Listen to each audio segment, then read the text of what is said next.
All right. I'd like to talk briefly about how you can infer an exchange rate, FX,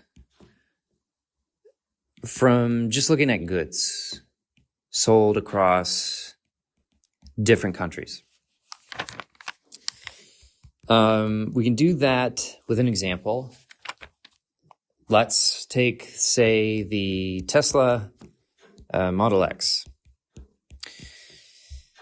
Fun car, difficult to repair. Base price costs 90,000 Canadian dollars, CAD, in Canada. So if you go and buy a Tesla in Canada, you pay 90,000 CAD. But it's not CAD everywhere. It depends on what country you're looking at. So Tesla sells its Model X all over the world. In the US, its original market, it's 70,000 USD for the base model. No bells and whistles. And I have a hypothetical question. Can you infer the exchange rate between the CAD and the USD, the Canadian dollar and US dollar, just by looking at these two numbers? Well, the answer to that is yes. And since it's the same thing, it's literally the same thing. It's the Model X. You can look at what a Model X is worth in Canada and divide what a Model X, the same thing, is worth in the US and get an inferred exchange rate based on something called the law of one price. So 90,000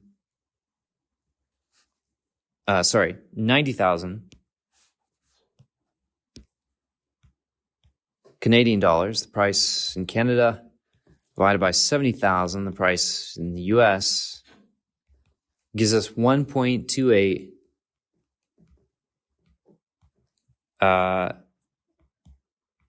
1.28 as the number. And what that is a ratio, a sort of implied ratio of what goods are worth in Canada, the same goods are worth in Canada versus the US. And just as an add-on, can you figure out what 1 Canadian dollar is for every US dollar at this point? And the answer is 78 cents for every 1 Canadian dollar. All right, so as I mentioned, this is this is based on the idea of the law of one price.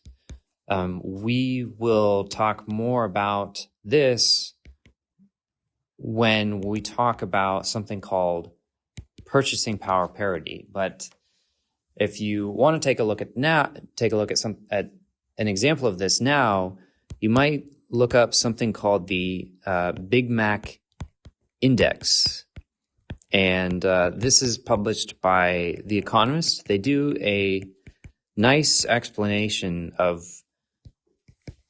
their methodology and how they kind of use this idea to calculate implied exchange rates between different countries, in particular to see whether one country's currency is overvalued versus another. And the Big Mac Index, in reality, we're not just going to look at a single item, such as a Tesla, because differences between these two countries may reflect factors other than the currency itself. You might have specific subsidies for electric vehicles in the US that may not exist in Canada. And that could affect, the prices between the two. And it's totally unrelated to exchange rates.